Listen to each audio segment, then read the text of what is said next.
And now for something completely different. Well, hello there, and thank you for joining me in this very different kind of episode. If you are familiar with the videos on my channel, then you know I'm pretty much exclusively a gaming channel. But today I decided to do something a little different, or should I say completely different. I was going to make these candies regardless of whether or not I made this video, but I decided that I was going to make this video because, well, why not? Sound reasoning. I do want to say that I am aware that there are other videos out there and recipes out there that make Monica's candy. I'm not the only one by any means. This is not a creative idea.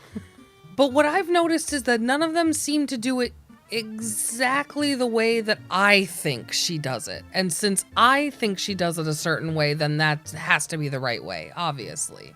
Of course. Duh. So I've decided to address that by making my version of Monica's candy. So here we go. This is the first time I've ever made a cooking video and it shows. So forgive me for that. No. And with that in mind, let's get started. So when I was preparing to make this video, the first thing I had to do was really look at the candy that Monica was making, because it's not just caramel candy.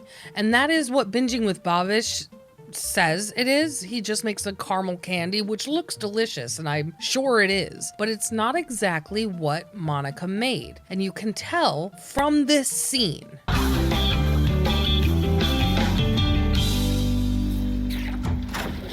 If you look closely at the ingredients that Monica is using while she's freaking out, you can see that she's using two different kinds of chocolate, white chocolate and what appears to be dark chocolate, as well as some kind of bowl of nuts. Now, I don't know what kind of nut she's using, but it's definitely a chopped nut of some kind that she then rolls a caramel into. And that is the key ingredient that I noticed is missing in a lot of the Monica candy recipes that I see online. They either leave out the nuts altogether, or they keep the nuts fully intact and make what's essentially a turtle, which turtles are delicious, but also not what Monica made. And for some reason, it really bothered me that people weren't looking at that scene close enough and seeing that bowl of chopped nuts that she's rolling candy into. It appears to me that Monica makes logs of caramel that she then rolls in nuts and then dips in chocolate and then covers in a drizzle of white chocolate. And to do that, we actually have to start with what is, I think at least, the hardest part of this recipe, which is making the caramel. When I was researching recipes to make this video, I wanted a nice chewy caramel recipe, and I looked at a lot of different recipes before I settled on the one that I eventually ended up using. And the one that I eventually ended up using was one from the Scran line. I'm gonna leave a link to that recipe in the description of the video, but I also just wanted to shout it out in the video because I did not make up this recipe. And I do not want to take credit for it. That would be plagiarism. But I will say it is an absolutely delicious caramel recipe, and it worked out very well. So if you've never made caramel before, which I've only made caramel like 2 or 3 times before this, so I am no expert myself, this is something you can definitely do if you have the patience. This caramel is pretty simple to make. Like I said, the only thing you really need is patience. But the other thing you need is these 5 ingredients.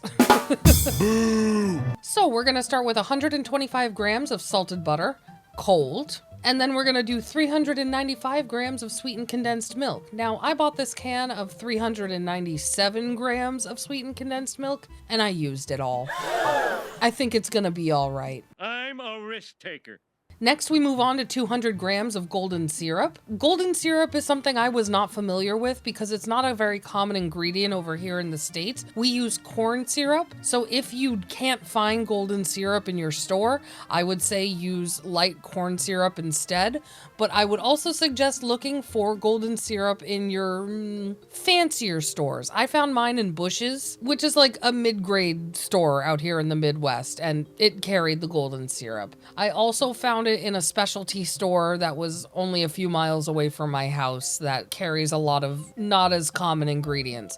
So if you're willing to look for it, you probably can find it in your area. But if you're not willing to look for it, just grab some corn syrup. You'll be all right. I'm sure it'll be fine. Next, we move on to 300 grams of granulated sugar, and finally a teaspoon of vanilla extract, which we save for the very end of the cooking process, so let's hold off on that. Now that we've got all the ingredients measured out and ready to go, we can move on to the process, which again is pretty easy, it's just time consuming.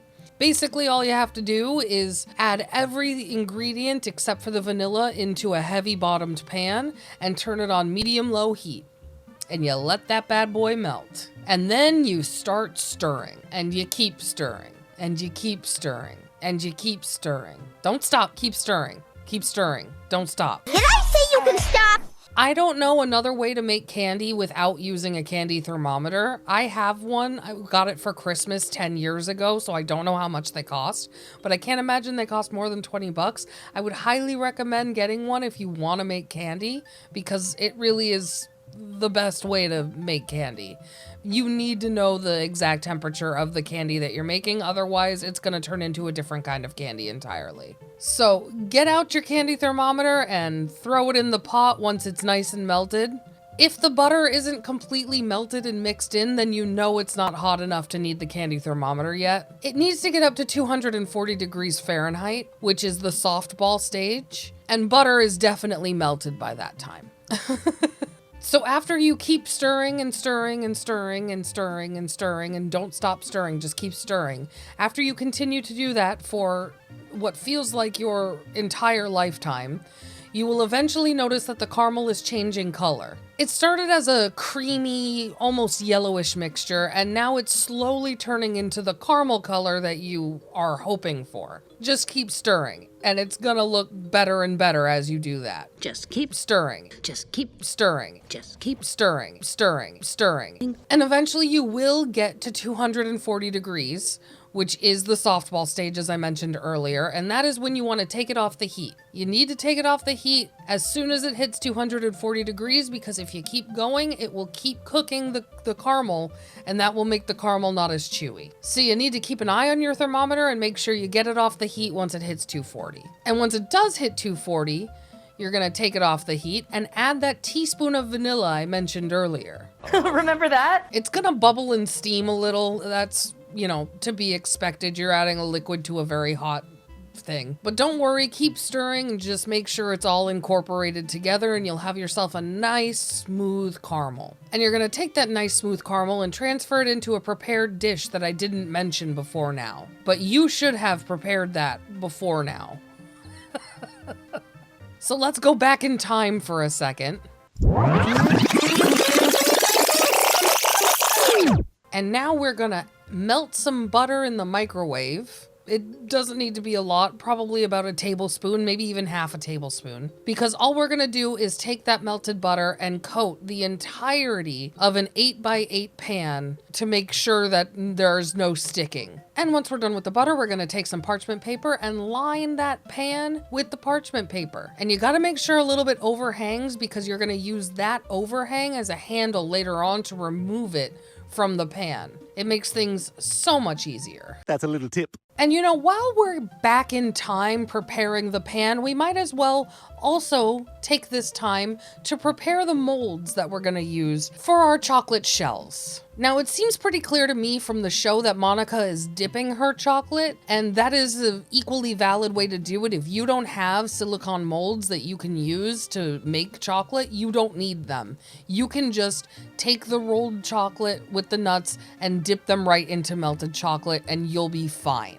But I don't like doing that because honestly, I really don't like how messy it gets. That's genuinely the only reason why I don't like dipping chocolate. So I prefer molds just because that means I avoid most of the mess that comes with dipping. But either way, as long as it's covered in chocolate, you're gonna be happy. Trust me. All right? Trust me on that.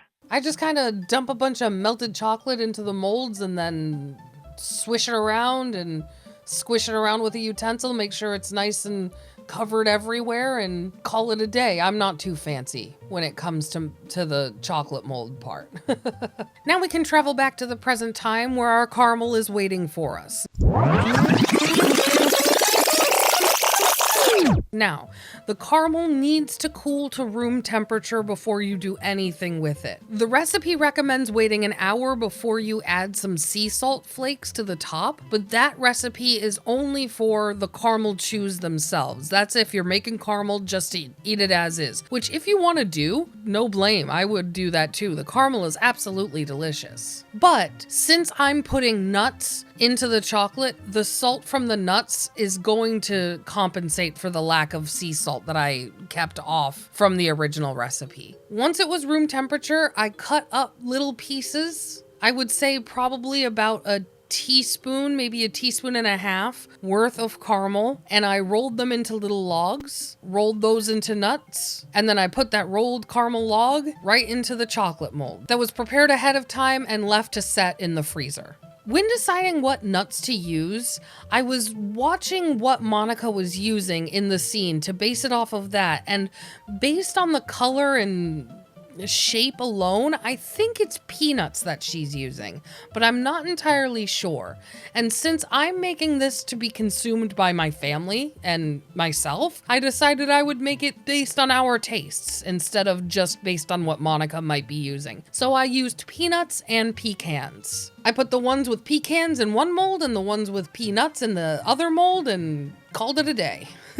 That being said though, you can use any nut you want. The sky is the limit. Walnuts, almonds, hazelnuts, others. You know what? You get the idea. Now, once you get that caramel and nut mixture loaded into your molds, you're going to melt more chocolate and cover the backs of the mold so that it has complete coverage and makes a nice, cute little candy bar.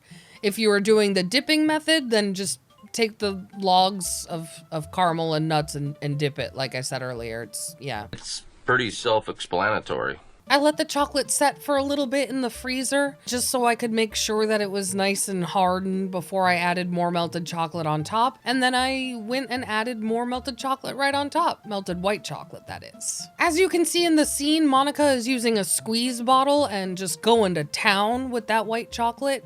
I can't afford the amount of chocolate that she's using, and I wanted to be more economical with it. So I melted just a few squares of white chocolate and used a fork to spread the lines on. Some parts of the drizzle do look a little sloppy, admittedly, but overall I think the effect is the same. Close enough. Allow that white chocolate to set completely, and then there you have it. A completed Monica Christmas candy. Some people say they taste like little drops of heaven. My roommate says that they taste like little drops of heaven. And there you have it, a cooking video made by someone who makes gaming videos. You can see why I make gaming videos and not cooking videos.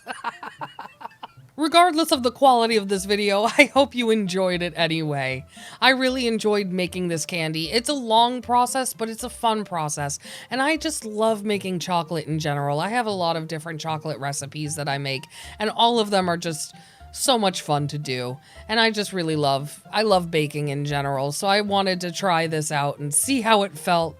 I don't know if I'm going to be making another one of these, but if you enjoyed it, let me know. If you hated it, let me know. Everyone needs feedback to improve. I will be back soon-ish, I promise, with a new gaming video. I'm still working through some things, but it's gonna be okay, everybody. The new year comes with a new me. Or maybe not a new me, but hopefully a better me. So until then, if you made it this far, thank you so much for joining me today. I can't tell you how much I appreciate that. If you like this video, hit that like button. If you hated this video, hit that dislike button. And either way, hit subscribe. Thanks so much. Bye-bye. I really do think these are very good chocolates. I will say, I really enjoyed making this recipe, but also I really enjoyed eating this recipe. Oh my God, is this caramel good. I recommend getting the golden syrup if you can, because I really think it makes a difference. But what do I know? Literally nothing.